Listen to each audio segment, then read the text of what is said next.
When good people do nothing, who wins? Imagine you are standing in a room. Someone is being treated unfairly. You know it is wrong. You feel uncomfortable, but nobody says anything. So you stay quiet too. But ask yourself, when good people do nothing, who wins? Sometimes the greatest strength given to something wrong is the silence of people who know better.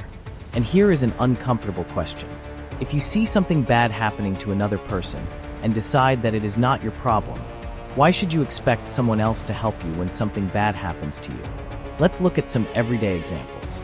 Imagine a student being mocked in a classroom. You don't participate. You know the jokes are cruel, but everyone else is laughing, so you remain silent. You tell yourself, it's not my problem, but the bullying continues. Now imagine that one day you become the person being mocked. Would you want everyone else to say, it's not my problem? This is where empathy becomes more than a feeling. It becomes a choice. Now imagine a workplace. A coworker is being blamed for a mistake that was not theirs. You know what really happened, but speaking up could create tension. You think, someone else will say something. Then everyone thinks the same thing. Nobody speaks. The person is blamed, and the false story becomes accepted. This is related to the bystander effect. When several people witness a problem, each person may assume someone else will intervene. Everyone is waiting, and nothing changes. Imagine a friend treating someone unfairly. You could say something, but you don't want an argument, so you stay quiet. But what if that friend were treating you unfairly? Would you hope someone would speak up for you?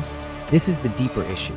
We often want courage from others when we need protection, but sometimes hesitate to show courage when someone else needs us. We want people to defend us. We want people to speak when we are being mistreated. We want someone to notice when we are hurting. But if everyone follows the rule, it's not my problem. What happens when the problem becomes yours? This doesn't mean you must fight every battle. Silence is not always wrong. Sometimes walking away is wise. Sometimes a situation is dangerous. Sometimes you don't have enough information. Sometimes getting involved could make things worse. The question is not, should I interfere with everything? The question is, when is silence responsible? And when does silence allow harm to continue? Think about your own life. Have you ever seen someone being excluded, humiliated, bullied, lied about, or treated unfairly and decided not to get involved? Maybe you were afraid. Maybe you didn't want attention. Maybe you wanted to fit in. Maybe you thought someone else would help. These moments reveal our values, because our character is not only shown by what we do when everyone is watching. It is also shown by what we do when we could easily look away. So what can you do? First, pause.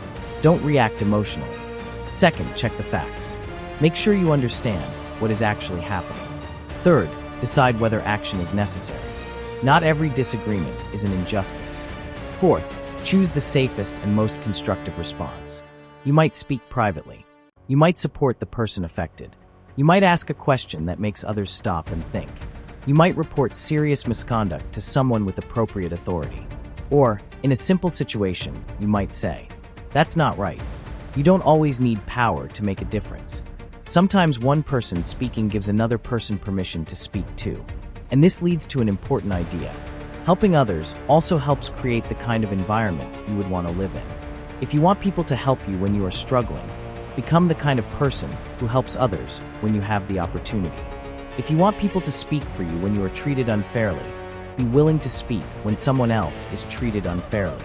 If you want compassion when you make a mistake, practice compassion when someone else makes one. This isn't about keeping score. It is about building a culture where people don't automatically look away. Because one day, you may be the person who needs someone else to care, and you may not get to choose who is standing nearby. So ask yourself, what kind of world am I helping create through my everyday choices? A world where everyone says, someone else will deal with it, or a world where people understand that sometimes they are the someone else. Now take this idea into your own life.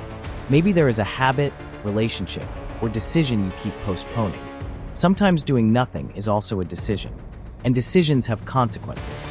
So perhaps the question isn't only, why do bad things happen? Maybe we should also ask, what did everyone else do while they were happening? And then make it personal. What would I want people to do if I were the one suffering? That question can change the way we look at other people's problems. Because the person you ignore today may be the person you need tomorrow. The person nobody defended today may be the person standing beside you tomorrow. And the kindness you refuse to give may be the kindness you someday hope to receive. There is a famous quotation commonly attributed to Edmund Burke. The only thing necessary for the triumph of evil is for good men to do nothing. The exact wording does not appear in Burke's known writings, but the idea is consistent with his thinking. Whether we call it Burke's quotation or simply a powerful warning, the message remains. Sometimes doing the right thing means speaking, helping, reporting serious misconduct, refusing to participate, or simply standing beside someone who feels alone. The lesson is not that every good person must fight every battle. It is this: know when silence is wisdom, and know when silence is surrender. So the next time you see something wrong, ask yourself, if I were the person being hurt, what would I hope someone else would do? Then ask one more question. If everyone waited for someone else to act, who would act at all? Because someday, the person who needs help could be you. And when that day comes, wouldn't you hope someone chooses not to look away? Question what you think you know, and sometimes question what you choose to do.